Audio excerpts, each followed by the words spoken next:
Buenas noches, compañeros. Me siento bastante complacido de que hayamos podido reunirnos este día para poder realizar la tarea que nos fuera asignada en el curso de Derecho Procesal Constitucional, el cual es impartido por el licenciado José Vidal López Portillo. Somos el grupo número 10, estudiantes de la carrera de Ciencias Jurídicas y Sociales de la Universidad de San Carlos de Guatemala, y para el efecto vamos a tratar de compartir con la población los conocimientos que hemos adquirido acerca de lo que es la exhibición personal. En una exhibición visionaria, nuestro catedrático nos solicita que grabemos un video y que podamos subirlo a las redes para que las personas de la población o nuestro público meta pueda tener conocimiento de los derechos constitucionales que le asisten y que de esta manera pueda tener acceso a los mismos. Para empezar a desarrollar el tema, yo quisiera agradecerle al compañero Jonathan Alexander López Pérez que por favor nos comparta algo acerca de lo que comprendió o de lo que entendió durante el desarrollo de nuestra investigación de lo que es la exhibición personal y cuáles son sus tipos. Claro, podemos comenzar con ¿qué es la exhibición personal?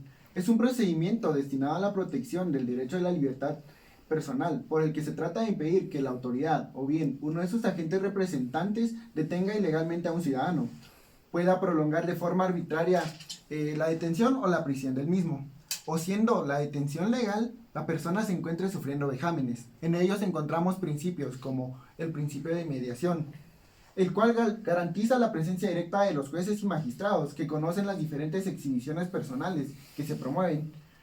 Cuestiones como la valoración de la prueba, el resguardo de las garantías procesales y derechos humanos. También encontramos el principio de el favor libertatis, que se proyecta a garantizar la libertad del procesado in dubio pro reo, el cual es que se basa en las sentencias que en caso de duda debe resolverse siempre a favor del reo. En ella podemos encontrar los tipos de exhibición personal. Podemos encontrar el habeas corpus preventivo. Es una tipología cuya procedencia está determinada por aquellos casos en los que no se ha concretizado la privación o la pérdida de la libertad del individuo. Sin embargo, existe la posibilidad de que la amenaza o riesgo inminente produzca esta vulneración. Encontramos el habeas corpus reparador. Este restituye el derecho de la libertad individual que ha sido violado o restringido arbitrariamente por una autoridad. La finalidad es terminar con los arrestos o detenciones que de forma arbitraria se han hecho sin las formalidades de la ley. Encontramos el habeas corpus restringido. ¿Cuál es el objeto de ella? Es hacer cesar las restricciones o molestias de la libertad procesal que emergen al ser continuamente vigilada y que limiten la libertad de ingresar, asistir o permanecer en ciertos lugares cuando el sujeto se encuentra sometido a un proceso judicial en el que se ha dictado alguna clase de medida cautelar o provisoria, sin concurrir los requisitos legales que justifiquen la necesidad de su imposición. Muchas gracias, Jonathan. Qué interesante exposición, porque hablamos acerca del tema de vejámenes, hablamos acerca de una detención ilegal, pero también hablamos acerca de una detención legal. Esto quiere decir que aunque nosotros estemos detenidos legalmente, aún así podemos sufrir esos vejámenes que el compañero Jonathan nos comparte. Por eso es interesante el que nosotros conozcamos acerca de la ley para saber que aunque hayamos sido sentenciados por un órgano competente, aún mantenemos nuestros derechos de integridad y estos deben ser aprovechados por nosotros para no sufrir ningún tipo de vejamen o de violación hacia nuestros derechos. Para continuar con el tema, yo quiero agradecer el que podamos conocer acerca de las características de la exhibición personal. Y para ello yo quisiera pedirle a la compañera Kimberly Vanessa Álvarez Sandoval que por favor nos pudiera platicar algo acerca del tema. Claro, muchas gracias. Entre las características de la exhibición personal podemos mencionar las siguientes. Protege la libertad e integridad personal. Son de garantía constitucional específica que resguarda los derechos fundamentales de las personas. Es de naturaleza sumaria. Posee un procedimiento corto. Agilidad debido a la importancia de los derechos fundamentales que protege y tutela. Sencillez en el trámite. Puede ser solicitada por el propio agraviado o bien por cualquier otra persona y no es necesario el patrocinio de un abogado. ¿Cuál es la naturaleza jurídica de la exhibición personal? Según caben ellas, la naturaleza jurídica de la exhibición personal es la calificación que corresponde a los conceptos utilizados por determinado sistema operativo. Doctrinariamente se discute que el habeas corpus es una acción, un juicio especial, un recurso o bien una denuncia. La exhibición personal tiene por objeto proteger y garantizar los derechos fundamentales de las personas. Entre ellos tenemos la libertad e integridad personal. Ambos son derechos fundamentales e inherentes al ser humano que buscan evitar la privación legal. Es decir, que tutela específicamente esa facultad volitiva del ser humano, incluyendo la capacidad de acción y de elección que éste tiene sin que nadie lo limite o restrinja arbitrariamente. ¿Cuál es el debido proceso de la exhibición personal? Los derechos de defensa de las personas son inviolables y no pueden privarse de ellos dentro de un Estado de Derecho. Nadie puede ser condenado sin antes haber sido citado, oído y vencido ante juez competente y mediante procedimientos establecidos legalmente. Muchas gracias, Kimberly. Estaba tomando nota aquí de los puntos importantes de tu participación o de tu intervención, y es importante el que nosotros hagamos resaltar que la exhibición personal o habeas corpus, como se le conoce, es un procedimiento corto. Eso quiere decir que no lleva tanto trámite para que esta exhibición se ejecute. Pero también hace hincapié en que es de trámite sencillo, para reforzar lo del procedimiento corto. Y algo que me llamó mucho la atención es que mencionaste que busca evitar por todos los medios posibles cualquier tipo de detención ilegal. Entonces, esto nos da garantías a nosotros, y lo más importante es que son garantías constitucionales, como lo vamos a estar mencionando durante el desarrollo de todo nuestro tema. Para continuar con el tema, yo quiero agradecerle a la compañera Luisa Daniela González Cachupe el que por favor nos pueda compartir acerca del tema de lo que es la inmediación y el principio libertatis. Muy bien. ¿Es considerada la celeridad como un derecho humano en la Constitución Política de la República de Guatemala? La respuesta es sí, ya que asiste a toda persona que sea parte de un proceso penal de carácter autónomo. El proceso no se debe retrasar y la resolución se tiene que obtener en el menor tiempo. Al establecerse el principio de concentración procesal, automáticamente se introduce el principio de celeridad, que es la obligación que tiene el juez en substanciar el proceso penal en el menor tiempo posible. La inmediación surge del principio de oralidad, la cual aparece en la fase probatoria y se une en forma inseparable a la oralidad, para funcionar como principios hermanos que dan funcionamiento al sistema acusatorio. La inmediación es el alto grado de relación entre el juez, los sujetos procesales y los órganos de prueba, el pilar fundamental y esencial en el debido proceso. Uno de los principios más importantes dentro del sistema acusatorio es el favor libertatis. Establece que cuando existe duda sobre la libertad de una persona, es el juez quien ordena su libertad. Este principio está relacionado con el favor rei o indubio pro reo, el cual está orientado a permitir que el juez, en caso de duda, resuelva siempre a favor del reo. Muchas gracias, Daniela. Si nos damos cuenta, compañeros, el tema se va construyendo paso a paso. Porque primero, con la intervención de la compañera Kimberly, hablábamos acerca del procedimiento corto y hablábamos del trámite sencillo. Y ahorita que Daniela nos comparte acerca del principio de celeridad, pues vamos reforzando esos temas de los que ya hablamos, y esto nos permite ir comprendiendo con mayor amplitud a lo que nos estamos refiriendo. ¿Qué es la parte importante de lo que Daniela nos compartía? Muchas gracias, Daniela. Es que este principio de celeridad apoya o refuerza el derecho de libertad que tienen todas las personas y que nadie puede violentar si no es a través de un proceso legal. Vamos a continuar con el tema, y para ello quiero agradecerle al compañero Jorge Daniel Velázquez Quiñones que por favor nos hable acerca del origen e historia de lo que es la procedencia. Claro.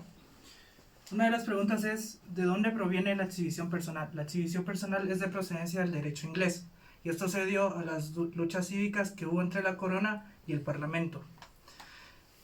En su originalidad y en algunas otras legislaciones hasta hace unos cuantos años, se conocía en latín como habeas corpus, o en traducción a español, en presentación del cuerpo, y otra fue otra traducción que tengas el cuerpo. Y esta misma fue creada para ser un procedimiento liberatorio en la cual una persona humana es el objeto principal o bien jurídico, tutelado, ya sea por su vida, seguridad y sobre todo su libertad. Son muy especiales para este mismo. También hay un hecho histórico que es de destacar y es el periodo de vida republicana.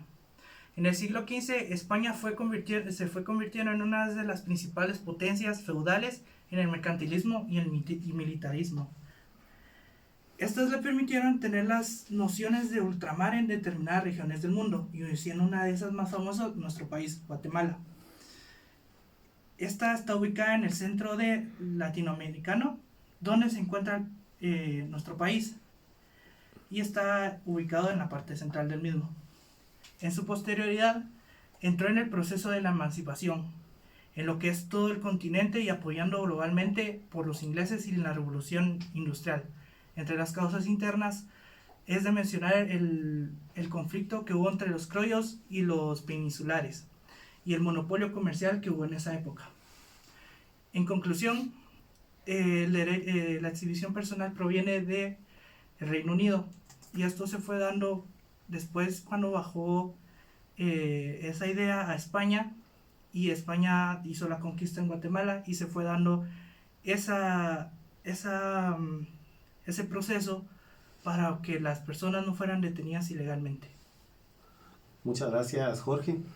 Qué interesante el hecho de saber que esta exhibición personal tiene sus orígenes desde el tiempo en el que se usaba el concepto de ultramar. Y como ustedes recuerdan, el concepto de ultramar es prácticamente al otro lado del océano, que fue lo que ya estudiamos en cursos anteriores. Pero también hay una parte importante que él menciona que tiene que ver con la emancipación. Y esta emancipación nosotros entendemos que es prácticamente cuando nosotros nos liberamos de ciertas presiones, de ciertas acciones coercitivas o de ciertas situaciones que violentan nuestros derechos o nuestra integridad como humanos. Esto es bastante importante que nosotros lo vayamos teniendo en mente para que podamos comprender las ventajas o la importante herramienta que es la exhibición personal. Vamos a continuar, y para ello yo quiero agradecerle a la compañera Emi Nayeli Velázquez Ascuac el que por favor nos pueda hablar algo más profundo acerca de la procedencia, ya que el compañero Jorge nos hizo el favor de explicarnos la parte introductoria. Sí, por supuesto. La procedencia de la Ley de Amparo, Exhibición Personal y de Constitucionalidad, en su artículo 82, establece los casos de procedencia originados por garantía constitucional. Personas detenidas ilegalmente. Bueno, esto se refiere a que el prisionero es el sujeto a quien se ha dictado auto de sentencia o condena. ¿Y qué es un auto de condena? Bueno, esto se refiere a que el proceso ya ha sido conocido ante un juez competente, quien se encuentre cohibido en el goce de su libertad o amenazado de la pérdida de ella. Algunos hechos evidencian que un sujeto puede estar cohibido en el goce de su libertad o amenazado en la pérdida de ella. Ante tal situación, la autoridad debe realizar las diligencias correspondientes para garantizar la libertad de la persona agraviada, quien sufra de vejámenes aún cuando su reclusión fuere fundada en ley. Bueno, ¿qué es un vejamen? Es la ofensa o daño que causa una persona a otra. La exhibición personal vela porque esto no sea así. El tribunal que conozca se encargará de cesar los vejámenes de la persona que esté sufriendo, aun cuando su detención fuera fundada en ley. ¿Qué es lo que se realiza en una audiencia para decidir la procedencia de una averiguación? Esta inicia cuando el tribunal cita al fiscal y a la propia persona. A una audiencia se le interroga y se delibera a puerta cerrada, y la decisión es tomada inmediatamente. Muchas gracias, Nayeli. Qué bueno que ahora ya pudimos conocer lo que es la conceptualización de lo que es un vejamen, porque si ustedes recuerdan desde la exposición del compañero Jonathan, que él mencionó esta palabra, pues ya forma parte de nuestro trabajo. Y lo bueno pues es ir aclarando cada uno de estos conceptos para que nosotros podamos entender qué es lo que realmente significa. Y esto pues me llama la atención el hecho de que dentro de la conceptualización tú menciones que estas son ofensas que son causadas a una persona y que atentan en contra de la libertad y la integridad de ella.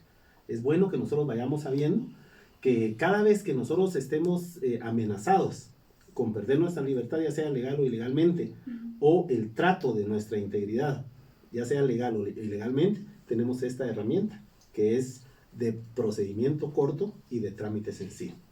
Vamos a continuar con el desarrollo del tema y para el efecto yo quiero agradecerle a la compañera Evi Judith Hernández Pineda el que por favor nos pueda describir los tipos de procedencia. Para hacer un resumen, ya hablamos del origen de la procedencia, ya hablamos de lo que es la conceptualización de la procedencia, ahora entendamos por favor qué tipos de procedencia existen. Muy bien. Para entender los tipos de procedencia de la exhibición personal, debemos entender que el habeas corpus determina su procedencia mediante diferentes circunstancias o situaciones en las cuales ha sido afectada la libertad del individuo, por lo cual existen algunos tipos de procedencia como lo son la preventiva, la restringida, traslativa y correctiva. ¿Qué es la procedencia preventiva? Son los casos en los cuales no se ha concretizado la pérdida de libertad del individuo, sin embargo, existe la posibilidad de que éste sea vulnerado. ¿A qué se refiere la procedencia restringida? A privar a una persona de la libertad de concurrir ciertos lugares y someterla a vigilancia excesiva e injustificada. ¿Qué casos pueden ser de procedencia correctiva? Cuando la persona que ha perdido su libertad es sometida a tratos crueles, inhumanos y degradantes, llegando a causar efectos tanto físicos como psicológicos, llegando a ser estos nefastos. ¿Cuál es el objetivo de la procedencia traslativa? Es garantizar el cumplimiento de los plazos legales, para de esta manera poder garantizar de esta manera poder cumplir la garantía de la persona detenida. ¿Cuándo se dan los casos de procedencia de las personas legitimadas? Cuando la persona que es detenida ilegalmente es amenazada con perder su libertad y cuando una persona le exige esta garantía sin cumplir estrictas formalidades. ¿A quién se debe denunciar al hacerse procedente esta garantía? Según los artículos 86 y 87 de la Ley de Amparo y Exhibición Personal, nos dice que se debe denunciar al alcalde o subalterno del centro penitenciario y al juez o tribunal que tenga conocimiento de oficio. Okay. Muchas gracias, Evi. Quiero agradecerte por la exposición y hacer una breve reseña de lo que son los tipos estos de exhibición personal y su procedencia. Y ya hablamos de que se refiere tanto a la preventiva, la correctiva, la restrictiva y la traslativa. Y es importante saber que todo funcionario está obligado a denunciar cualquier vejamen que esté sufriendo una persona que esté bajo su custodia. Y aquí la ley menciona, como tú bien lo dijiste, tanto al alcaide, a sus subalternos o cualquier otro funcionario que tenga conocimiento. Y la ley establece que la denuncia debe ser inmediata. Seguimos con el desarrollo de nuestro tema. Y ahora, gracias Evi, muy amable. Ahora vamos a pedirle a la compañera Andrea María José de León Marroquín que por favor nos pueda explicar algo acerca de lo que es el concepto y los tipos de competencia de la exhibición personal. Claro, con gusto. Bueno, primero debemos de conocer de dónde viene la palabra competencia. Competencia viene de competer, que significa corresponder, es decir, en la medida que la jurisdicción se distribuye entre las diversas autoridades jurisdiccionales o también la facultad que tiene un funcionario público de administrar justicia en un caso concreto. Comprendemos entonces que la competencia es el límite de la jurisdicción en la medida de cómo se distribuye la jurisdicción entre las distintas autoridades jurisdiccionales. Y ahora les platicaré un poco acerca de los 5 tipos de competencia. También debemos de entender que la competencia para un órgano jurisdiccional, es cuando hablamos que es dar la asignación a una norma jurídica a un órgano jurisdiccional determinado para poder dar la resolución a un proceso pegado a las normas jurisdiccionales que regulan nuestro ordenamiento jurídico. En Guatemala existen 5 tipos de competencia por razón de territorio, materia, cuantía, grado y turno. Les explicaré cada una de ellas. Por razón de territorio, se distribuye el proceso entre los diversos jueces de igual tipo, o sea, la misma competencia, para que el proceso se desarrolle ante el juez sobre el cual ejerce sus funciones jurisdiccionales. Por razón de materia, atribuye a cada tribunal distintas ramas del derecho sustantivo, que por la especialidad es determinada por un legislador. Los tribunales serán competentes conforme a la especialidad de la materia de debate. Por razón de cuantía, este aspecto pecuniario tiene relación con el valor de trascendencia económica en la relación jurídica para el reclamo que implica una determinada jerarquía en los jueces para conocer el litigio y resolverlo. Por razón de grado, tiene lugar separando los actos que respecto a un mismo asunto a una jerarquía de menor a mayor grado. Es decir, los jueces tienen así competencia de menor, competencia del juez menor hacia el juzgado de primera instancia y el de segunda instancia hacia la Corte de Apelaciones. Por razón de turno, tiene criterio de asignación de competencia, ya que tiene que ver con la distribución del trabajo entre los diversos tribunales. Se refiere a los jueces que, teniendo una misma competencia, se encuentren gozando de vacaciones en ciertos y determinados lugares. De horas y días hábiles pueden recibir y terminar actuaciones de las partes cuando el tribunal al que sirven se encuentre cerrado. Entonces, en síntesis, destacamos que los 5 tipos de competencia en Guatemala son por razón de territorio, materia, cuantía y grado. Muchas gracias, Andrea, muy amable. Aquí ya pasamos a un tema bastante importante y vamos a romper un poquito la inercia de nuestras participaciones, porque mencionaste como competencias, mencionaste por razón de grado, de materia, de cuantía, de territorialidad y de turno. Sí. La de turno es una competencia que es relativamente nueva, porque antes no había juzgados de turno. Y desde que se instituyó dentro del organismo judicial que debía haber juzgados de turno, entonces se estableció la competencia por razón de turno.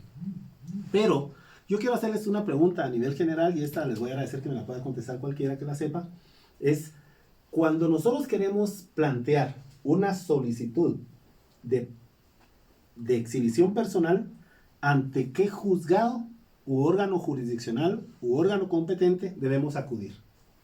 Bueno, yo quiero mencionar los tribunales ante quien se puede plantear una exhibición personal o habeas corpus son la Corte Suprema de Justicia, la Sala de la Corte de Apelaciones y el Juzgado de Primera Instancia. Sin embargo, cuando se considera que la libertad e integridad de una persona está en grave peligro, cualquier tribunal o juez puede conocer de la exhibición personal. Quiero mencionar también algo sobre la Corte Suprema de Justicia. Según el artículo 74 de la Ley del Organismo Judicial, decreto número 2-89, la Corte Suprema de Justicia es el órgano de mayor jerarquía de la República de Guatemala. Esta tiene jurisdicción en todo el territorio guatemalteco. Esta se integra por 13 magistrados electos por el Congreso de la República y duran en sus funciones 5 años. ¿Cómo están compuestas las salas de la Corte de Apelaciones y cuántas existen? Las salas de la Corte de Apelaciones están compuestas por 3 magistrados, electos por el Congreso de la República, y a lo largo del territorio guatemalteco existen 30 salas de apelaciones. ¿Qué se puede mencionar sobre los juzgados de primera instancia? Bueno, los juzgados de primera instancia ocupan el tercer puesto en la escala jerárquica de organización en la República de Guatemala. Estos son dirigidos por un juez cuyas funciones son determinadas por la ley. El juez de primera instancia tiene la obligación de residir en la sede del juzgado del municipio. ¿En qué cuerpo legal está regulada la competencia de la exhibición personal? Se encuentra regulada en el artículo 83 de la Ley de Amparo, Exhibición Personal y de Constitucionalidad, decreto número 1-86, el cual establece que la competencia de esta materia se regirá de acuerdo a lo dispuesto por los tribunales del amparo. Sin embargo, hace la salvedad que la competencia que corresponde a la Corte de Constitucionalidad será ejercida única y específicamente por la Corte Suprema de Justicia. Muchas gracias, Brian, qué interesante tu participación, ya que nos detalla cuál es la estructura organizacional del organismo judicial en cuanto a la competencia de los órganos jurisdiccionales de la exhibición personal. Algo que tenemos que hacer notar es el punto que Brian mencionó muy atinadamente respecto a que cuando se tiene la sospecha de que se puede vulnerar o violentar el derecho de libertad o de la integridad, uno puede acudir ante cualquier órgano jurisdiccional. Y de acuerdo a lo que establece la Ley de Amparo, Exhibición Personal y de Constitucionalidad, que es el decreto 1-86, cualquier órgano jurisdiccional tiene la obligación de atender inmediatamente y de dar trámite a la solicitud de exhibición personal. Debemos hacer hincapié que desde el principio empezamos a hablar de que la exhibición personal es poco formalista. Dijimos que era de un procedimiento rápido, de un trámite que es corto, pero y también hablamos del principio de celeridad, de acuerdo a lo que Daniela nos expuso. Y tenemos que entender que ese poco formalismo permite que la solicitud de exhibición personal sea presentada, ya sea por escrito, verbalmente o vía telefónica. Esto quiere decir que ahí se patentiza ese principio de celeridad, ese principio de trámite corto, de trámite no engorroso. Y esto es importante que lo sepamos, porque otro punto importante que se mencionó durante la intervención de cada uno de ustedes es que no se requiere del acompañamiento de un abogado. O sea, cualquier persona que conozca o que no conozca a la persona que está siendo víctima de esta violencia o de la violación de sus derechos puede presentar la solicitud de exhibición personal. Entonces, este derecho es importante que todos como ciudadanos lo conozcamos y que sepamos que no necesitamos ni de contar con recursos financieros, ni siquiera materiales, sino que solo con la intención de proteger a la persona que está siendo víctima de estos vejámenes, nosotros podamos presentar la solicitud de exhibición personal y ya entendimos ahora que cualquier órgano jurisdiccional tiene competencia para conocer. Entonces ahí no tenemos que buscar que la competencia sea por grado, por materia, por cuantía, por territorialidad o por turno, sino que cualquier órgano jurisdiccional tiene la obligación de atender esto. Esto, en resumen, es lo que es la interposición. Y esta interposición, habiendo entendido nosotros ya lo que es, por ejemplo, lo que es la exhibición personal, habiendo entendido lo que es el origen de la exhibición personal, conociendo ya ahora cómo se produce la exhibición personal, y los conceptos y generalidades de esta exhibición personal, debemos saber que la interposición se puede dar de estas formas como acabo de mencionar.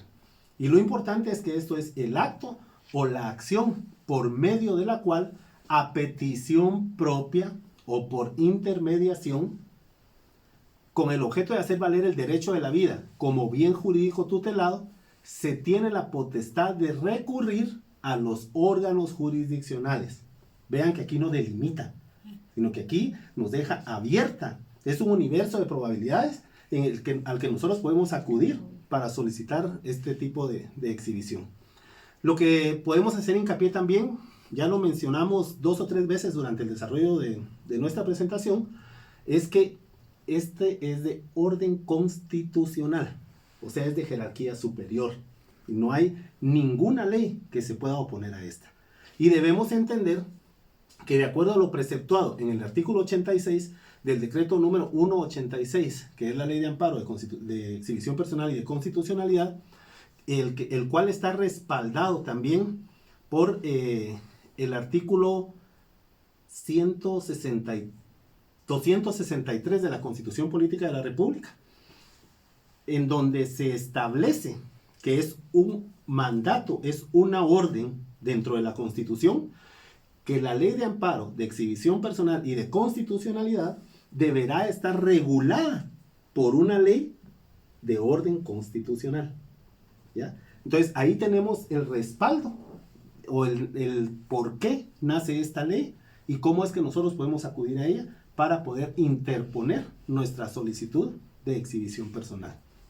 Este es el tema que nosotros tenemos a nuestro cargo y esperamos pues que sea de utilidad para, como lo dijimos al principio, para nuestro público meta y que todas las personas a nivel del país, gracias a la iniciativa del licenciado José Vidal López Portillo, puedan tener la posibilidad de acceder a esta poderosa y valiosa herramienta como lo es la exhibición personal, la cual busca proteger tanto la libertad de las personas como la integridad de ellas mismas. Así es que muchas gracias y deseo que tengan una muy buena noche.